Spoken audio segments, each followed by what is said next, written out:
Hello साथीहरू, म चाहिँ हुँ मनोज कार्की र आज हाम्रो छलफलको विषय हुनेछ म्याक्रो इकोनोमिक्स। हामीले यो टपिकमा छलफल गर्नु पूर्व मेरो च्यानल मनोज कार्कीलाई सब्स्क्राइब गर्नुहोस् पनि भन्नै पर्यो। र साथीहरू, अघिल्लो भिडियोमा हामीले छलफल गरेको टपिक थियो माइक्रो इकोनोमिक्स र माइक्रो इकोनोमिक्सको सम्बन्धमा हामीले बुझेको कुराको ठ्याक्कै उल्टो फिचर चाहिँ म्याक्रो इकोनोमिक्समा हुने गर्दछ। माइक्रो शब्दको अर्थ सूक्ष्म हुन्छ भने म्याक्रो शब्दको अर्थ हुन्छ बृहत अर्थात् समग्र।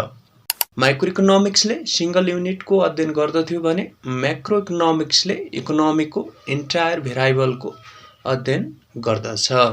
अर्थात् रामको मात्र अध्ययन नगरी समग्र देशको जनसङ्ख्याको इकोनोमिक एक्टिभिटिजको अध्ययन गरियो भने त्यो के हो त? म्याक्रो इकोनोमिक्स हो। यसले overall people, overall family, overall इन्डस्ट्रीको समग्रमा अर्थात् एग्रिगेटमा अध्ययन गर्दछ। भन्नुको मतलब यसले चाहिँ एउटा व्यक्तिको अध्ययन नगरी एउटा इकोनोमीमा, भन्नु मतलब नेपालको इकोनोमीमा भएका सबै मानिसहरूको, सबै परिवारहरूको, सबै उद्योगहरूको के गर्ने भयो त? एग्रिगेट रूपमा अध्ययन गर्ने भयो। भन्नको मतलब म्याक्रो इकोनोमिक्सले अर्थतन्त्रको समग्र चरहरू अर्थात् ओभरअल इकोनोमीको भेरिएबलहरूको अध्ययन गर्दछ। अर्थात् एग्रिगेट इकोनोमीको भेरिएबलहरूको के गर्ने भयो त? अध्ययन गर्ने भयो। जस्तो ओभरअल भेरिएबलहरुमा के पर्ने भयो त? National income, aggregate consumption, aggregate saving र टोटल इन्भेस्टमेन्ट, टोटल लोन र टोटल डिपोजिटको अध्ययन कसले गर्ने भयो त? म्याक्रो इकोनोमिक्सले गर्ने भयो। अब नेशनल इन्कम भनेको तपाईहरुलाई थाहा नहुन सक्छ। नेशनल इन्कम भनेको चाहिँ नेपालको सीमाना भित्र अर्थात् कुनै पनि देशको सीमाना भित्र एक वर्ष भित्र प्रोड्युस गरिएका गुड्स र सर्भिसेसहरुको मूल्य नै के हो त? नेशनल इन्कम हो। एक वर्ष भित्र उत्पादन गरेका वस्तु तथा सेवाहरूको मूल्यलाई के भनिने भयो त? राष्ट्रिय आय अर्थात् नेशनल इन्कम भनिने भयो। त्यस्तै गरी एग्रिगेट कन्जम्सन भनेको के हो भन्दाखेरि कुनै पनि व्यक्ति वा परिवारले एक वर्षमा कति गुड्स र सर्भिसेसहरू कन्ज्युम गर्छन् अर्थात् उपभोग गर्छन्, त्यसको टोटल रूप नै के हो त? Aggregate consumption. भन्नुको मतलब देशभरि रहेका व्यक्ति र परिवारहरूले, एउटा इकोनोमी भित्र रहेका व्यक्ति र परिवारले कति वस्तु र सेवा प्रयोग गर्छन् त्यसको जोड नै के हो त भन्दा एग्रिगेट कन्जम्सन हो। इन्डिभिजुअल्स र हाउसहोल्डले कन्ज्युम गरेका गुड्स र सर्भिसेसको मूल्य देशभरिबाट जोडेर निकाल्यो भने त्यो के भयो त? एग्रिगेट कन्जम्सन भयो। त्यस्तै गरी एग्रिगेट सेभिङ। अब एग्रिगेट सेभिङ भनेको के हो त? मानिसहरूले आफ्नो इन्कमबाट कन्जम्सन घटाएर आउने बाँकी रकम के हो त? सेभिङ हो। देशभरिका मानिसहरूले कन्ज्युम गरिसकेपछि कति पैसा जोगाउँछन् आफ्नो इन्कमबाट, त्यो नै के हो त? एग्रिगेट सेभिङ हो। त्यस्तै गरी टोटल इन्भेस्टमेन्ट भनेको छ। अब इन्भेस्टमेन्ट भनेको के हो भन्दाखेरि प्रोडक्सनका लागि मानिसहरूले र मेटेरियलमा, त्यस्तै गरी प्रोडक्सनका लागि चाहिने मेसिनमा, जमिनमा, रोडहरूको युजमा कति पैसा खर्च गर्छन् त्यो के भयो त? इन्भेस्टमेन्ट हो। भन्नु मतलब क्यापिटल गुड्समा कति खर्च गर्छन् त्यो के हो त? इन्भेस्टमेन्ट हो। अब क्यापिटल गुड्स भनेको चाहिँ प्रोडक्सनको लागि युज हुने क्यापिटल हो। त्यसमा कति खर्च गर्छन् र त्यो देशभरिका मानिसहरूले त्यसमा कति खर्च गर्छन् त्यसको जोड नै के हो त? टोटल इन्भेस्टमेन्ट हो। त्यस्तै गरी टोटल लोन भनेको बैंक तथा वित्तीय संस्था सहकारीहरूले देशभरिमा कति लोन इस्यु गरेका छन् त्यो के भयो त? टोटल लोन भयो। टोटल डिपोजिट भनेको बैंक तथा वित्तीय संस्थाहरूमा, सहकारीहरूमा कति मानिसले रकम डिपोजिट गरेका छन्, जम्मा गरेका छन् त्यो के भयो त? टोटल डिपोजिट भयो। त्यस्तै गरी म्याक्रो इकोनोमिक्सले इकोनोमीको प्रगति कस्तो छ, इकोनोमीको संरचना कस्तो छ र इकोनोमीको व्यवहार कस्तो छ जस्ता कुराहरू अध्ययन गर्दछ अर्थात् सोको बारेमा ज्ञान दिन्छ। भन्नको मतलब म्याक्रो इकोनोमिक्सले इकोनोमीको पर्फर्मेन्स, स्ट्रक्चर र बिहेभियरको अध्ययन गर्दछ। अब म्याक्रो इकोनोमिक्सले इकोनोमीमा नेशनल इन्कम, इन्फ्लेसन भनेको मूल्य वृद्धि भइहाल्यो हैन। माइक्रो इकोनोमिक्सले इकोनोमीमा नेशनल इन्कम, इन्फ्लेसन, इम्प्लोइमेन्ट भनेको रोजगारी, इन्ट्रेस्ट रेट भनेको ब्याज दर, ब्यालेन्स अफ पेमेन्ट भनेको चाहिँ कस्तो भन्दाखेरि इन्डियाबाट हामीले कति रकमको सामान ल्याउँछौं र इन्डियालाई हामीले कतिको सामान बेच्छौं तिनीहरूको बीचको फरकलाई चाहिँ के भनिन्छ त? ब्यालेन्स अफ पेमेन्ट भनिन्छ। भनिसकेपछि अब यहाँ फेरि सुनौ, म्याक्रो इकोनोमिक्सले इकोनोमीमा national income, inflation, employment, interest rate, balance of पेमेन्टको अवस्था कस्तो छ पोहोरको सालभन्दा प्रगति छ कि दुर्गति छ त्यसको अध्ययन के गर्दछ त गर्दछ। अब पोहोरको भन्दा प्रगति छ भने के भयो त पर्फर्मेन्स राम्रो भयो हैन। पोहोरको भन्दा नेशनल इन्कम बढेको छ भने त्यो के भयो त प्रगति भयो। पोहोरको भन्दा इन्फ्लेसन बढेको छ भने मूल्य बढेको छ भने त्यो चाहिँ राम्रो भएन। पोहोरको भन्दा मूल्य वस्तु तथा सर्भिसेसको मूल्य घटेको छ अथवा इक्वल छ भने त्यो चाहिँ प्रगति भयो। इन्फ्लेसन बढ्नु प्रगति होइन। तर इन्फ्लेसन पनि सर्टेन रेटसम्म जस्तो राष्ट्र बैंकले 5% सम्म इन्फ्लेसन रहनुपर्छ भनेको छ र त्यो भित्र नै कायम गर्न सक्यो भने त्यसलाई पनि प्रगति मान्न चाहिँ सक्यो। त्यस्तै गरी पोहोरको भन्दा इम्प्लोयमेन्ट बढेको छ भने के हो त प्रगति बढ्यो, पर्फर्मेन्स बढ्यो इकोनोमीको। त्यस्तै गरी इन्ट्रेस्ट रेट, लोनको इन्ट्रेस्ट रेट पोहोरको भन्दा घटेको छ भने त्यो पनि के हो त प्रगति हो। त्यस्तै गरी ब्यालेन्स अफ पेमेन्ट, अब व्यापार घाटा ब्यालेन्स अफ पेमेन्ट नेपालको लागि त व्यापार घाटा नै हो। इन्डियाबाट हामीले बढी सामान ल्याउँछौँ, इन्डियालाई थोरै सामान बेच्छौँ। अब ब्यालेन्स अफ पेमेन्ट व्यापार घाटा पोहोरको भन्दा बढेको छ भने त्यो दुर्गति भयो, पोहोरको भन्दा घटेको छ भने के भयो त प्रगति भयो भन्न सकियो। यसरी माइक्रो इकोनोमिक्सले के गर्छ त इकोनोमीको पर्फर्मेन्स पोजिटिभ छ कि नेगेटिभ छ पत्ता लगाउने काम गर्दछ। त्यस्तै गरी माइक्रो इकोनोमिक्सले इकोनोमीको स्ट्रक्चरको पनि अध्ययन गर्दछ है। अब इकोनोमीमा कुन सेक्टरको कति योगदान छ त भनेको मतलब टोटल अब नेशनल इन्कममा भनौँ जीडीपीमा, अब जीडीपी भनेको नेशनल इन्कम भनेको त्यही नै कुरा हो।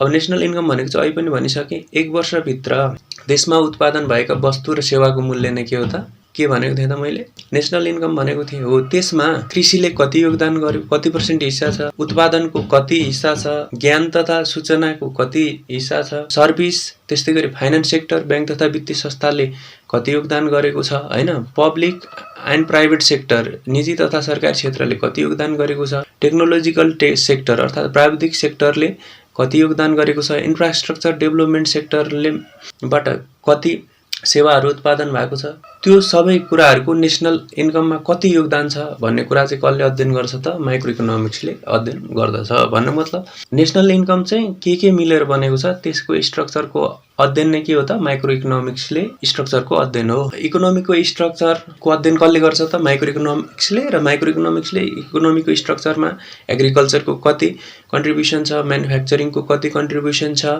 कति % कन्ट्रिब्युसन छ हैन, knowledge information service financial sector public and private sector technological sector infrastructure सेक्टरको नेशनल इकोनोमीमा। अब नेशनल इकोनोमीमा मुख्य भेरिएबल के हो त नेशनल इन्कममा कति योगदान छ भन्ने कुराको अध्ययन गर्दछ। त्यस्तै गरी माइक्रो इकोनोमिक्सले इकोनोमीमा national income, inflation, employment, interest rate, balance of payment आदिको ट्रेन्ड, हिस्ट्री र प्याटर्नहरूको अध्ययन गर्छ। र पहिला कस्तो प्याटर्नमा नेशनल इन्कम गइरहेको थियो, बढाएको थियो कि घटाएको थियो, इन्फ्लेसन बढाएको थियो कि घटाएको थियो, इम्प्लोयमेन्ट बढाएको थियो कि घटाएको थियो कि एकदम फास्टसँग बढाएको थियो कि interest rate balance of payment, त्यस्तो ट्रेन्ड हिस्ट्री र प्याटर्नलाई चाहिँ हेर्छ र इकोनोमीले यस्तो व्यवहार देखाउन सक्छ भन्ने कुराको अनुमान तथा अध्ययन कसले गर्दछ त भन्दाखेरि माइक्रो इकोनोमिक्सले गर्दछ। साथै माइक्रो इकोनोमिक्सले जेनरल लेभल अफ प्राइस कसरी डिटरमाइन हुन्छ अर्थात् जेनरल लेभल अफ प्राइस कसरी निर्धारण हुन्छ भन्ने कुराको पनि के गर्ने भयो त अध्ययन गर्ने भयो।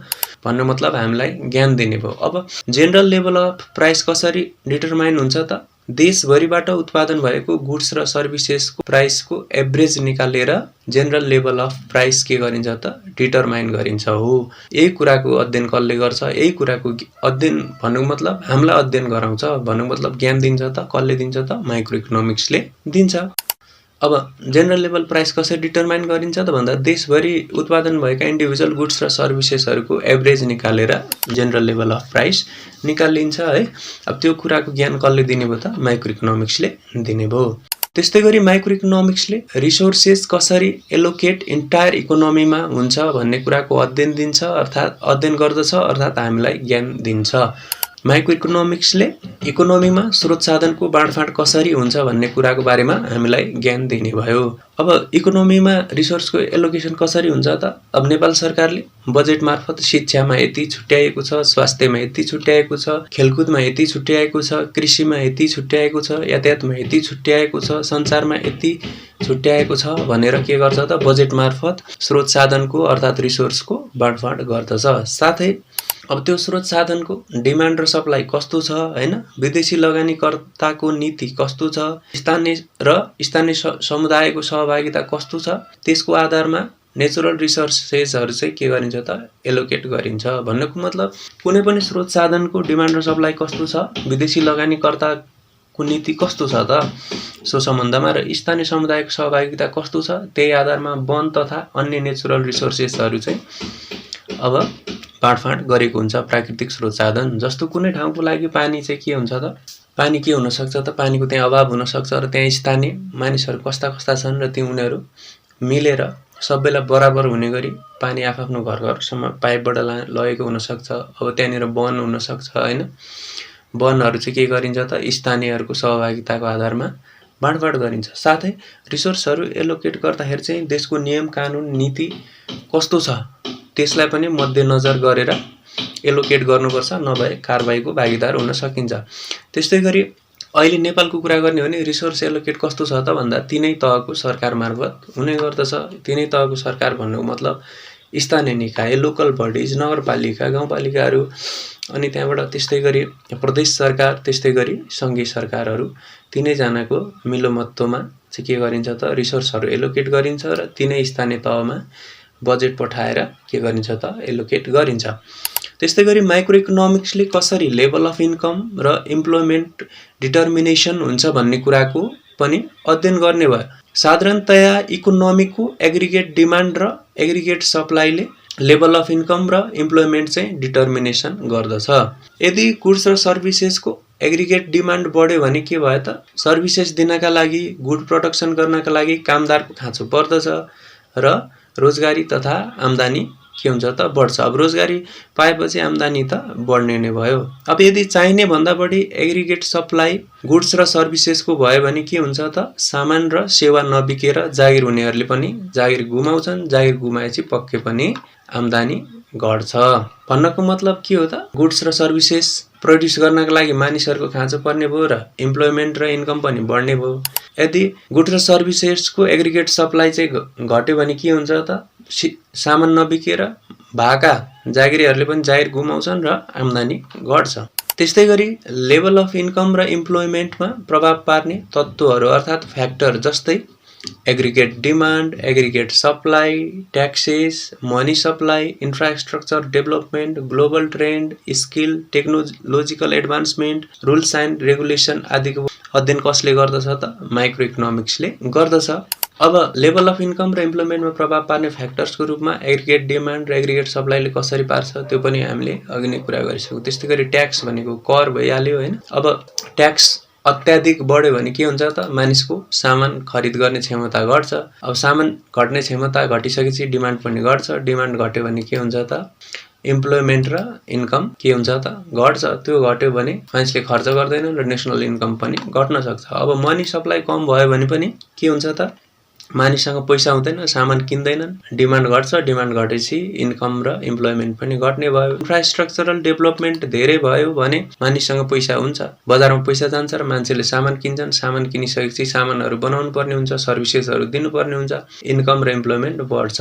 अब ग्लोबल ट्रेन्ड, त्यस्तै गरी ग्लोबल ट्रेन्डको कुरा छ होइन। ग्लोबल ट्रेन्डमा आर्थिक मन्दी छायो भने पनि के हुन्छ त नेसनल इन्कम घट्न जान्छ। त्यस्तै गरी स्किलफुल मानिसमा स्किल भयो भने रोजगारी पाउने चान्स बढी हुन्छ र इन्कम बढ्छ। त्यस्तै गरी टेक्नोलोजिकल एडभान्समेन्ट अत्याधिक भयो भने के हुन्छ त मेसिनले नै सबै काम गर्छ र मानिसले रोजगारी गुमाउन पुग्छन्। त्यस्तै गरी रुल्स एन्ड रेगुलेसन आदिले पनि के गर्ने भयो त लेभल अफ इन्कम र इम्प्लोइमेन्टमा असर गर्ने भयो। यी सबै कुराहरूको अध्ययन कसले गर्छ त माइक्रो इकोनोमिक्सले गर्दछ।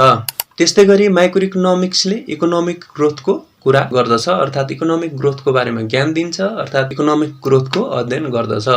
इकोनोमिक ग्रोथ भने चाहिँ के हो त पोहोरको सालको नेसनल इन्कमको तुलनामा यसपालि नेसनल इन्कममा भएको वृद्धि के हो त इकोनोमिक ग्रोथ हो। विगतको हिस्ट्री, ट्रेन्ड, प्याटर्न्सको तुलनामा देशको नेसनल इन्कम बढ्या छ कि छैन त त्यसको अध्ययन माइक्रो इकोनोमिक्सले गर्ने भयो। अब सामान्यतया नेसनल इन्कम भनेको के हो त देशभरिको मानिसले गुड तथा सर्भिसेस बेचेर एक वर्षभित्र कमाएको रकमलाई भनिन्छ।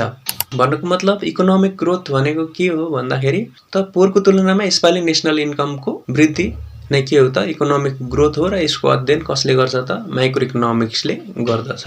अब यो सबै कुरा पढिसकेपछि हामीले के भन्न सक्यौँ त भन्दाखेरि माइक्रो इकोनोमिक्सले aggregate quantities, national income, general price level र नेसनल आउटपुटको अध्ययन गर्दछ, सो बारेमा ज्ञान दिन्छ र सोको कुरा गर्दछ भन्न सकियो।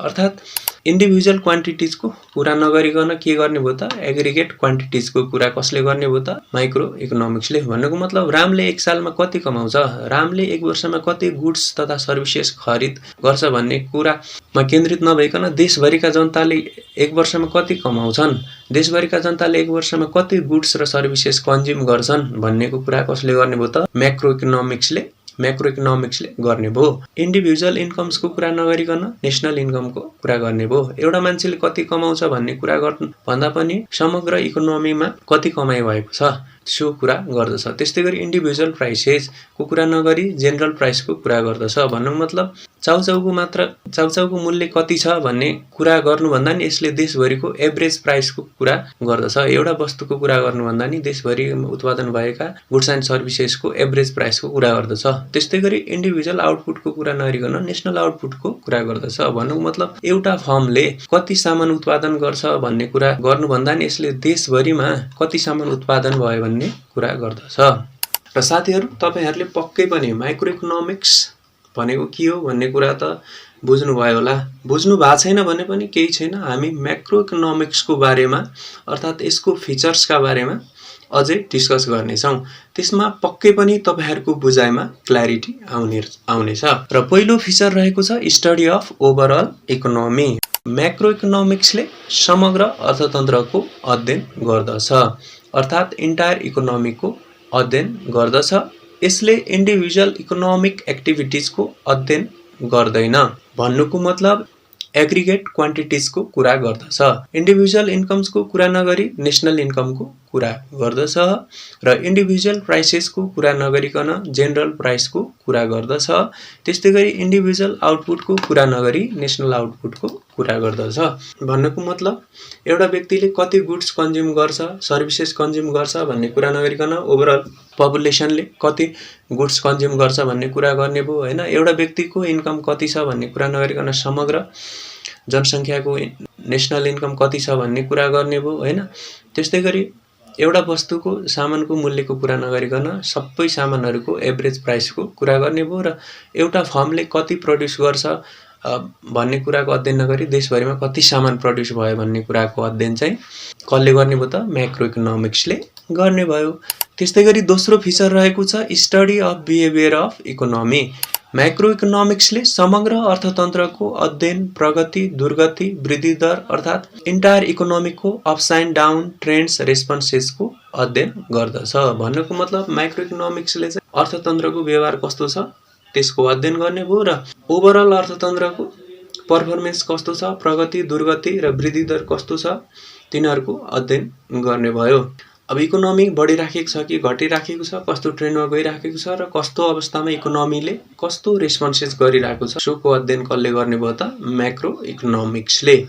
र म्याक्रो इकोनोमिक्सले इकोनोमीमा national income, inflation, employment, interest rate, balance of payment आदिको ट्रेन्ड, हिस्ट्री तथा प्याटर्न्सको के गर्ने भयो त अध्ययन गर्ने भयो र सोबाट इकोनोमीको बिहेभियर के हुने भयो त उसले पत्ता लगाउने भयो। भन्नुको मतलब माइक्रो इकोनोमिक्सले नेसनल इन्कम हैन देशभरि उत्पादन भएको वस्तु तथा सेवाको मूल्य, त्यस्तै गरी इन्फ्लेसन भनेको मूल्य वृद्धिको अवस्था, त्यस्तै गरी इम्प्लोइमेन्ट भनेको रोजगारी, इन्ट्रेस्ट रेट भनेको ब्याज दर, ब्याङ्कले दिने ब्याज दर पनि, ब्याङ्कले लिने ब्याज दर पनि, त्यस्तै गरी ब्यालेन्स अफ पेमेन्ट भनेको नेपालको तुलनामा त ब्यालेन्स अफ पेमेन्ट भनेको व्यापार घाटा नै भएको हैन। विदेशमा बेचेको सामान र नेपालमा ल्याएको सामान बीचको फरक नै के हो त ब्यालेन्स अफ पेमेन्ट आदिको ट्रेन्ड कस्तो छ, बढ्दो छ, घट्दो छ तिनीहरूलाई हेरेर के गर्छ त इकोनोमीको ट्रेन्ड पत्ता लगाउने काम गर्दछ। नेसनल इन्कम बढ्या छ कि घट्या छ, इन्फ्लेसन बढ्या छ कि घट्या छ, इम्प्लोइमेन्ट बढ्या छ कि घट्या छ, इन्ट्रेस्ट रेट बढिरहेछ कि घट्या छ, ब्यालेन्स अफ पेमेन्ट बढ्या छ कि घट्या छ, सबै कुराहरूको ट्रेन्ड, हिस्ट्री र प्याटर्नको अध्ययन गरेर इकोनोमीको बिहेभियर पत्ता लगाउने काम कसले गर्छ त भन्दाखेरि माइक्रो इकोनोमिक्सले। अब नेसनल इन्कम बढ्यो भने राम्रो भयो, अघि नै भनिसकेँ हैन। इन्फ्लेसन चाहिँ तोकेको सीमाभित्र रह्यो भने राम्रो भयो, जस्तो 5% भित्र रह्यो भने राम्रो भयो अहिलेको लागि हैन। अब रोजगारी बढेको राम्रो भयो, इन्ट्रेस्ट रेट चाहिँ ठिक्क हुनु पर्यो, एकदमै कम पनि हुनु भएन। अब डिपोजिटरले पनि ठिक्क किसिमको ब्याज पाउन सक्नु पर्यो र ऋण लिनेले पनि ठिक्क दाममा ऋण लिन पायो भने त्यो इन्ट्रेस्ट रेट राम्रो हो। जस्तै सेभिङ गर्नेले नि 4-5% को इन्ट्रेस्ट रेट पाइराखेका छन् र लोन लिनेले 10% मा पाइराखेका छन् भने त्यो एकदमै राम्रो भयो। अब लोनको इन्ट्रेस्ट पनि वात्तै बढ्नु, डिपोजिटको इन्ट्रेस्ट पनि वात्तै बढ्नु, त्यो चाहिँ राम्रो भएन। र यिनै कुराहरूको ट्रेन्ड, हिस्ट्री र प्याटर्नको अध्ययन कसले गर्छ र माइक्रो इकोनोमिक्सले गर्छ र सोबाट इकोनोमीको बिहेभियर कस्तो छ, इकोनोमी कता जाँदैछ भन्ने कुरा कसले पत्ता लगाउँछ त म्याक्रो इकोनोमिक्सले। भन्नुको मतलब कुन अवस्थामा के रिजल्ट आएको थियो त्यो अनुसार इकोनोमीले बिहेभियर देखाउँछ भन्ने कुरामा केन्द्रित भएर माइक्रो इकोनोमिक्सले इकोनोमिक बिहेभियर अध्ययन गर्दछ। त्यस्तै गरी तेस्रो फिचर रहेको छ कन्स्ट्यान्ट रिलेटिभ प्राइसेस। मैक्रो इकोनोमिक्सले रिसोर्स एलोकेसन गर्दा विभिन्न वस्तु तथा सेवाहरूको रिलेटिभ प्राइस कन्स्ट्यान्ट हुन्छ भन्ने मान्यता राख्दछ। अर्थात् रिसोर्स एलोकेसन गर्दा विभिन्न वस्तुहरूको तुलनात्मक मूल्य चाहिँ परिवर्तन हुँदैन भन्ने मान्यता राख्दछ। अर्थात् एउटा वस्तुको प्राइस फ्लक्चुएसनले अरू वस्तुको मूल्यमा प्रभाव पार्दैन भन्ने मान्यता राख्दछ। अर्थात् एउटा वस्तुको मूल्य परिवर्तन भयो भने अरू वस्तुको मूल्यमा पनि प्रभाव पर्दछ भन्ने मान्यता चाहिँ राख्दैन। जस्तै कफीको मूल्य बढ्नाले चियाको पनि मूल्यमा असर पर्छ भन्ने मान्यता चाहिँ कसले राख्दैन त म्याक्रो इकोनोमिक्सले राख्दैन। त्यस्तै गरी चौथो फिचर्स रहेको छ policy science and more normative science.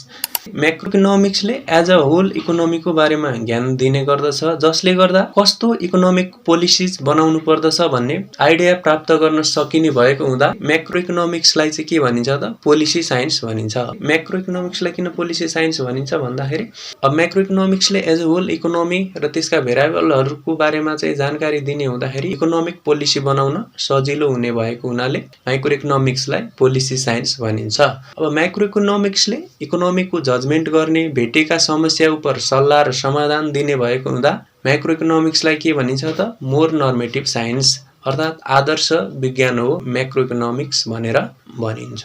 त्यस्तै गरी पाँचौं फिचर रहेको छ fiscal policy and monetary policy as a tool. अर्थात् माइक्रो इकोनोमिक्सको टुल्सको रूपमा फिस्कल पोलिसी र मोनेटरी पोलिसीलाई लिइन्छ र फिस्कल पोलिसी नेपालमा अर्थ मन्त्रालयले बनाउँछ। फिस्कल पोलिसीले ट्याक्सेस, गभर्नमेन्ट एक्सपेन्डिचर र गभर्नमेन्ट बोरोइङको आकार निर्धारण गर्दछ। यो फिस्कल पोलिसीले चाहिँ कर कति लगाउनुपर्छ र गभर्नमेन्टले कति खर्च गर्नुपर्छ र गभर्नमेन्टले कति सापटी लिएर खर्च गर्नुपर्छ भन्ने कुराको आकार चाहिँ निर्धारण गर्दछ। जस्तो कि धेरै कर ट्याक्सेस सरकारले लिएको खण्डमा मानिससँग सामान किन्न धेरै पैसा हुँदैन। अर्थात् जनताले धेरै सामान नकिनेपछि फ्याक्ट्रीहरूले, कम्पनीहरूले धेरै सामान बनाउँदैनन् र मानिसहरूले जागिर गुमाउँछन्। अब मानिसले धेरै गुड्स र सर्भिस नबेचेपछि के हुने भयो त नेसनल इन्कम पनि घट्ने भयो र नेसनल इन्कम घट्नु भनेको के हो त इकोनोमी सानो हुनु हो। त्यस्तै गरी मोनेटरी पोलिसीले इन्ट्रेस्ट रेट र मनी सप्लाईको आकार निर्धारण गर्दछ। भन्नुको मतलब मोनेटरी पोलिसीले ब्याज दर र बजारमा कति पैसा पठाउने भन्ने आकार निर्धारण गर्दछ। नेपालमा मोनेटरी पोलिसी कसले बनाउँछ त राष्ट्र बैंकले बनाउँछ। जस्तो कि मनी सप्लाई राष्ट्र बैंकले घटायो, राष्ट्र बैंकले बजारमा पैसा कम पठायो भने बजारमा के हुने भयो त मानिससँग पैसा कम हुने हो र मानिससँग पैसा कम भइसकेपछि सामान किन्न धेरै पैसा भएन र अब जनताले धेरै सामान नकिनेपछि के भयो त फ्याक्ट्रीहरूले, इन्डस्ट्रीहरूले धेरै सामान बनाउँदैनन् र मानिसले जागिर गुमाउँछन्। अब मानिसले धेरै गुड्स र सर्भिसेस बेच्न नपाएपछि के हुने भयो त नेसनल इन्कम पनि घट्ने भयो र नेसनल इन्कम घट्नु भनेको इकोनोमी सानो हुनु हो। अब यसरी फिस्कल पोलिसी र मोनेटरी पोलिसी के हुन् त माइक्रो इकोनोमिक्सका औजारहरू हुन्, हतियारहरू हुन् जसले इकोनोमीलाई घटाउन, बढाउन तथा नियन्त्रण गर्न र साथै स्मुथली चल्न सक्ने बनाउन सक्छन्। भन्नुको मतलब फिस्कल पोलिसीले के गर्ने रहेछ त ट्याक्स र गभर्नमेन्टको एक्सपेन्डिचर, गभर्नमेन्टको बोरोइङको आकार निर्धारण गर्ने। अब फिस्कल पोलिसीको पावर हेर्नुस्, ट्याक्स बढाइदियो भने मानिसले धेरै सामान नकिन्ने र धेरै सामान नकिनेपछि रोजगारी पनि नबढ्ने र इन्कम पनि नबढ्ने, त्यो भयो भने नेसनल इन्कम घट्ने र नेसनल इन्कम घटेपछि इकोनोमी सानो हुने गर्दछ। त्यस्तै गरी मोनेटरी पोलिसीको पावर हेर्नुस्, इन्ट्रेस्ट रेट र मनी सप्लाईको आकार चाहिँ कसले निर्धारण गर्छ त मोनेटरी पोलिसीले। यदि मनी सप्लाई घट्यो भने मानिस अर्थात् राष्ट्र बैंकले पैसा बजारमा चाहिँ कम पठायो भने के हुन्छ त सामान किन्ने क्षमता मानिसमा हुँदैन। त्यो नभइसकेपछि डिमान्ड घट्छ, डिमान्ड घटिसकेपछि सामान र गुड्स र सर्भिसेस पनि कम बन्न थाल्छन् र त्यो गुड्स र सर्भिसेस कम बन्नु भनेको मानिसले रोजगारी गुमाउनु हो, मानिसको आम्दानी घट्नु हो र नेसनल इन्कम पनि घट्नु हो र इकोनोमीको आकार सानो हुने हो। त्यस्तै गरी 6औं फिचर्स रहेको छ theory of income and employment. अर्थात् म्याक्रो इकोनोमिक्सले कसरी लेभल अफ इन्कम र इम्प्लोइमेन्ट डिटरमाइन हुन्छ भन्ने कुराको अध्ययन गर्दछ। साधारणतया इकोनोमीको एग्रिगेट डिमान्ड र एग्रिगेट सप्लाईले लेभल अफ इन्कम र इम्प्लोइमेन्ट डिटरमाइन गर्दछ। यदि एग्रिगेट डिमान्ड गुड्स र सर्भिसेसको बढ्यो भने सर्भिसेस दिनका लागि र गुड्स प्रोडक्सन गर्नका लागि कामदारको खाँचो पर्दछ र रोजगारी तथा आम्दानी पनि बढ्दछ र चाहिने भन्दा बढी एग्रिगेट सप्लाई गुड्स र सर्भिसेसको भयो भने के हुन्छ त सामान र सेवा नबिकेर जागिर हुनेहरूले पनि जागिर गुमाउँछन् र आम्दानी घट्छ। त्यही भएर म्याक्रो इकोनोमिक्सलाई theory of income and employment पनि भनिन्छ। सातौं फिचर रहेको छ determine output employment general price level and their change. अर्थात् म्याक्रो इकोनोमिक्सले कसरी लेभल अफ इन्कम र इम्प्लोइमेन्ट डिटर्मिनेसन हुन्छ भन्ने कुराको अध्ययन गर्दछ। साधारणतया इकोनोमीको एग्रिगेट डिमान्ड र एग्रिगेट सप्लाईले लेभल अफ इन्कम र इम्प्लोइमेन्ट डिटरमाइन गर्दछ। यदि एग्रिगेट डिमान्ड गुड्स र सर्भिसेसको बढ्यो भने सर्भिसेस दिनका लागि र गुड्स प्रोडक्सन गर्नका लागि कामदारको खाँचो पर्दछ र रोजगारी तथा आम्दानी बढ्दछ। चाहिने भन्दा बढी एग्रिगेट सप्लाई गुड्स र सर्भिसेसको भयो भने सामान र सेवा नबिकेर जागिर हुनेहरूले पनि जागिर गुमाउँछन् र आम्दानी घट्छ।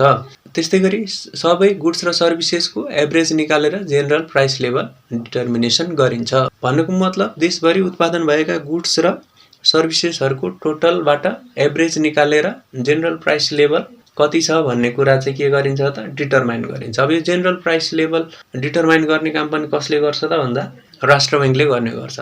त्यसै गरी पोहोरको सालको जेनरल प्राइस लेभल कति थियो र यसपालिको जेनरल प्राइस लेभल कति छ तिनीहरूको कम्पेयर गरेर के गरिन्छ त प्राइस लेभल जेनरल प्राइस लेभलमा कति चेन्ज आयो भन्ने कुरा पनि निकालिन्छ। त्यस्तै गरी आठौं फिचर रहेको छ माइक्रो इकोनोमिक भेरिएबल। अर्थात् माइक्रो इकोनोमिक्सका मुख्य चर अर्थात् भेरिएबल्स अर्थात् इकोनोमीमा प्रभाव पार्ने तत्त्वहरूको रूपमा केलाई लिइन्छ त national income, total consumption, total expenditure, total सेभिङलाई लिइन्छ। अब नेशनल इन्कम भनेको के हो त एक वर्ष भरि गुड्स र सर्भिसेस बेचेर कुनै इकोनोमी भित्र कमाएको पैसालाई के भनिन्छ त नेशनल इन्कम भनिन्छ। Income generated by selling goods and services within a इयरलाई के भनिन्छ त नेशनल इन्कम र नेशनल इन्कम भनेको राष्ट्रिय आय हो। त्यस्तै गरी टोटल कन्जम्सन भनेको कुनै व्यक्ति वा उसका फ्यामिलीहरूले उसको परिवारले एक साल भित्र कति खर्च गर्छन् त्यो चाहिँ इन्डिभिजुअल कन्जम्सन भयो हैन। त्यही इन्डिभिजुअल कन्जम्सनहरूलाई जोडेर के गरिन्छ त टोटल कन्जम्सन निकालिन्छ।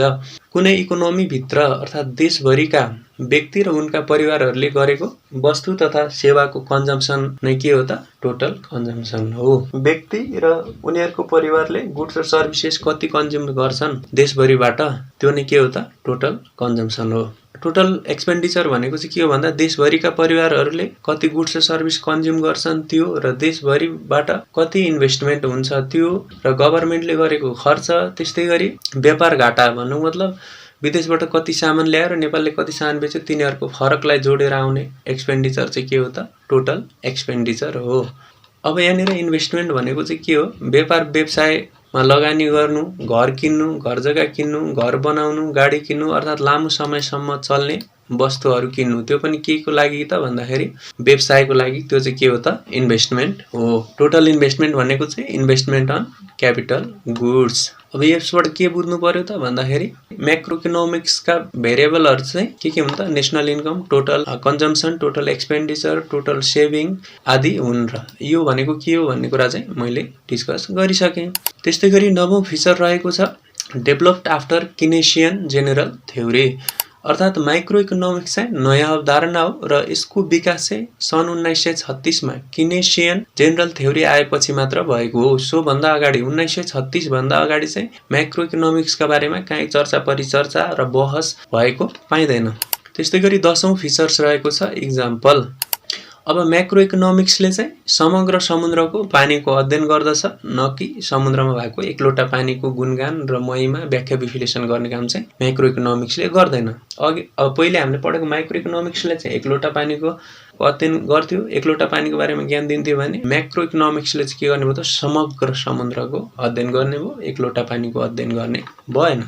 साथीहरु तपाईहरुले त म्याक्रो इकोनोमिक्स भनेको के हो पक्कै पनि बुझ्नु भयो होला र बुझ्नु भएको छैन भने अझै हामीसँग टाइम छ अझै हामी डिस्कस गर्ने छौं केको बारेमा त म्याक्रो इकोनोमिक्सको इम्पोर्टेन्सहरुको बारेमा यसमा पक्कै पनि तपाईहरुलाई क्ल्यारिटी आउनेछ र पहिलो इम्पोर्टेन्स रहेको छ अन्डरस्ट्यान्डिङ द इकोनोमिक्स अर्थात अर्थतन्त्रलाई बुझ्न के गर्ने रहेछ त म्याक्रो इकोनोमिक्सले मद्दत गर्ने रहेछ अर्थात त म्याक्रो इकोनोमिक्सले इकोनोमीले कसरी काम गर्छ भन्ने कुराको ज्ञान दिन्छ अर्थात म्याक्रो इकोनोमिक्सका मुख्य चर अर्थात इकोनोमिक भेरिएबल्स अर्थात इकोनोमीमा प्रभाव पार्ने तत्त्वहरुको बारेमा चाहिँ म्याक्रो इकोनोमिक्सले ज्ञान दिने भयो त म्याक्रो इकोनोमिक्सले national income total consumption total expenditure total saving आदिको प्रकृति र सम्बन्धको बारेमा ज्ञान दिन्छ अर्थात तिनीहरुका नेचर र रिलेशनशिपको बारेमा के गर्ने भयो त ज्ञान दिने भयो अब मैले नेशनल इन्कम भनेको के हो त एक वर्षभित्र देशभित्र अर्थात इकोनोमी भित्र बेचिएका गुड्स र सर्भिसेसको जोड नै के हो त नेशनल इन्कम भनेको थिए त्यस्तै गरी टोटल कन्जम्पसन भनेको के भनेको थिए त अघि पनि भनेको थिए व्यक्ति र घर परिवारले उपभोग गर्ने वस्तु तथा सेवाहरुको टोटल मूल्य एउटा इकोनोमी भित्र टोटल मूल्य चाहिँ के हो त टोटल कन्जम्पसन हो र टोटल एक्सपेन्डिचर भनेको अघि पनि भनेको थिए परिवारले वस्तु तथा सेवा कन्जम्पसन कति गर्दछ त्यस्तै गरी इन्भेस्टमेन्ट कति गर्दछ गभर्नमेन्टले कति खर्च गर्दछ र व्यापार घाटा कति छ तिनीहरुको सबैको जोड के हो त टोटल एक्सपेन्डिचर हो अर्थात house hold consumption plus investment plus government expenditure plus net imports it total expenditure of economy net imports भनेको आफूले पठाएको र आफूले विदेशमा सामान बेचेको र विदेशीले आफूलाई बेचेको सामानको फरक हो त्यस्तै गरी अब टोटल इन्भेस्टमेन्ट भनेको चाहिँ के भयो त इन्भेस्टमेन्ट अन क्यापिटल गुड्स भनेको मतलब वस्तु तथा सेवा उत्पादन गर्न गरेको लगानी हो र यी इकोनोमिक भेरिएबल्सको ज्ञान बिना इकोनोमीले कसरी काम गर्छ भन्ने बुझ्न सकिदैन त्यसैले माइक्रो इकोनोमिक्सले इकोनोमीका बारेमा बुझ्न मद्दत गर्छ भन्न सोरै आन सकिन्छ किनकि माइक्रो इकोनोमिक्सले यी भेरिएबलहरुको बारेमा हामीलाई ज्ञान दिन्छ नेशनल इन्कमको बारेमा ज्ञान दिन्छ टोटल कन्जम्पसनको बारेमा ज्ञान दिन्छ टोटल एक्सपेन्डिचरको बारेमा ज्ञान दिन्छ र टोटल सेभिङको बारेमा ज्ञान दिन्छ त्यस्तै गरी दोस्रो इम्पोर्टेन्स रहेको छ फर्मुलेटिङ इकोनोमिक पोलिसीज अर्थात माइक्रो इकोनोमिक्सले इकोनोमिक्स पोलिसीज बनाउन मद्दत गर्छ अब माइक्रो इकोनोमिक्सले एज अ होल इकोनोमीको बारेमा ज्ञान दिन्छ अर्थात इकोनोमीमा प्रभाव पार्ने तत्त्वहरु तिनका प्रकृति र सम्बन्ध बारेमा ज्ञान दिने भयो अर्थात तिनीहरुको अब इकोनोमिकमा प्रभाव पार्ने इकोनोमिक भेरिएबलहरुको नेचर र रिलेशनशिपको बारेमा ज्ञान कसले दिने भयो त माइक्रो इकोनोमिक्सले अझ भन्नुपर्दा national income total consumption total expenditure total saving का प्रकृति र सम्बन्ध बारे अर्थात तिनीहरुको नेचर र रिलेशनशिपको बारेमा माइक्रो इकोनोमिक्सले ज्ञान दिन्छ तिनीहरुको सम्बन्धमा ज्ञान पाएपछि इकोनोमिक्स पोलिसीज बनाउन के हुन्छ त आइडिया मिल्छ आइडिया प्राप्त हुन्छ र त्यसैले माइक्रो इकोनोमिक्सको ज्ञान हुनेले बेटर पोभर्टी एलिभेसन पोलिसीज अर्थात माइक्रो इकोनोमिक्सको ज्ञान हुने उत्कृष्ट गरिबी निवारण सम्बन्धी नीति इम्प्लोइमेन्ट बेस्ड पोलिसी र रोजगारी सम्बन्धी नीति इन्फ्लेसन रिलेटेड पोलिसीज अर्थात मुद्रास्फीति भनिन्छ इन्फ्लेसनलाई मुद्रास्फीति भनेको के हो त मूल्य वृद्धि सम्बन्धी नीतिहरु बनाउन सक्छन् भन्नुको मतलब पोभर्टीलाई एलिभेसन कसरी गर्न सकिन्छ गरिबीलाई कसरी घटाउन सकिन्छ रोजगारी कसरी बढाउन सकिन्छ र मुद्रास्फीतिलाई तोकेको टार्गेट भित्र अर्थात मूल्य वृद्धिलाई तोकेको निश्चित पर्सेन्टेज भित्र कसरी राख्न सकिन्छ भन्ने कुराको बारेमा चाहिँ उत्कृष्ट नीति कसले बनाउन सक्छ त माइक्रो इकोनोमिक्सको ज्ञान भएको व्यक्तिले बनाउन सकिन्छ त्यही भएर माइक्रो इकोनोमिक्सले इकोनोमिक्स पोलिसी बनाउन मद्दत गर्ने रहेछ भनेर हामीले आँखा चिउलेर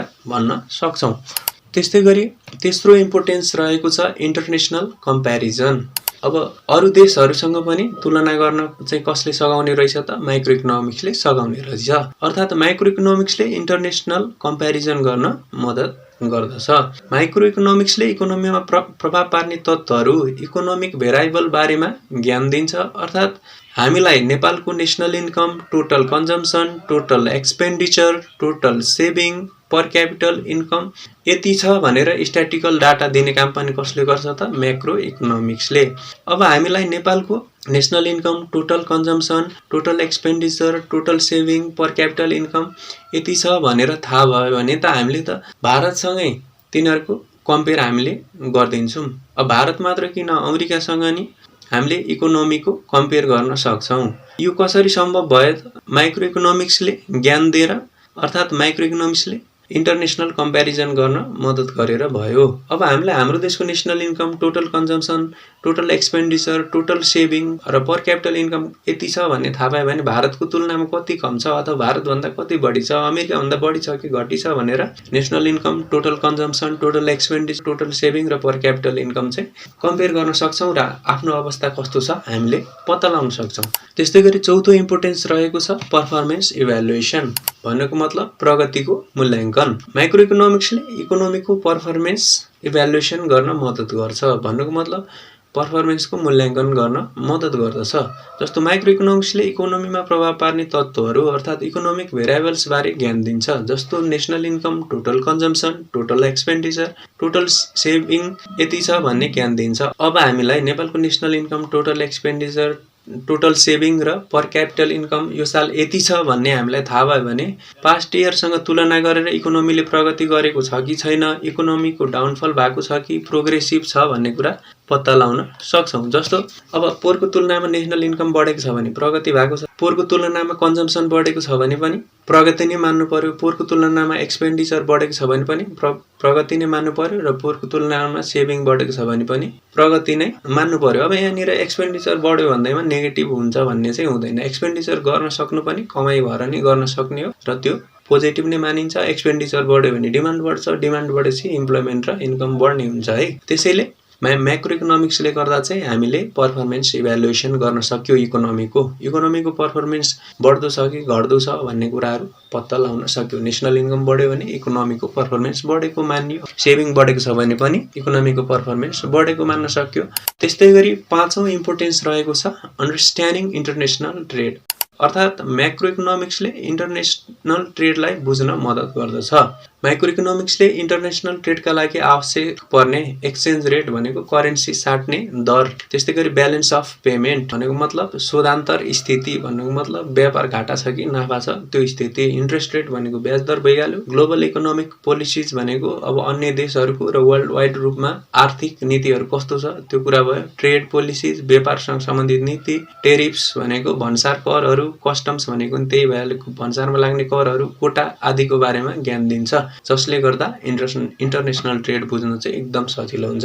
अब माइक्रो इकोनोमिक्सले चाहिँ इन्टरनेसनल ट्रेडसँग रिलेटेड एक्सचेन्ज रेटहरू, balance payment, interest rate, global economic policies, trade policies, tariffs, custom र कोटा आदिको बारेमा ज्ञान दिने रहेछ। र अब यो सम्बन्धी ज्ञानहरू भयो भने चाहिँ के हुन्छ त इन्टरनेसनल ट्रेड बुझ्न सजिलो हुन्छ। अब एक्सचेन्ज रेट भनेको अब विदेशबाट सामान ल्याउँदाखेरि विदेशी मुद्रा चाहियो, कति रकम दिएर विदेशी मुद्रा खरिद गर्न सकिन्छ सो कुराको बारेमा जानकारी दिन्छ। ब्यालेन्स अफ पेमेन्ट शोधान्तर स्थिति भन्नुको मतलब अब व्यापार घाटा छ कि नाफा छ सो बारेमा जानकारी दिन्छ। इन्टरनेसनल मार्केटमा ब्याज दर कस्तो छ हैन, अब अन्तर्राष्ट्रिय बजारमा व्यापार गर्नलाई कस्ता कस्ता पोलिसिजहरू फलो गर्नुपर्ने छ हैन, अब कर र भन्सारहरू के तिर्नुपर्छ, कोटाज भनेको छ कतिसम्म व्यापार गर्न सकिन्छ। यी समग्र ज्ञान माइक्रो इकोनोमिक्सले दिनु भइसकेपछि त के भयो त अन्तर्राष्ट्रिय व्यापार इन्टरनेसनल ट्रेड बुझ्न सजिलो भयो।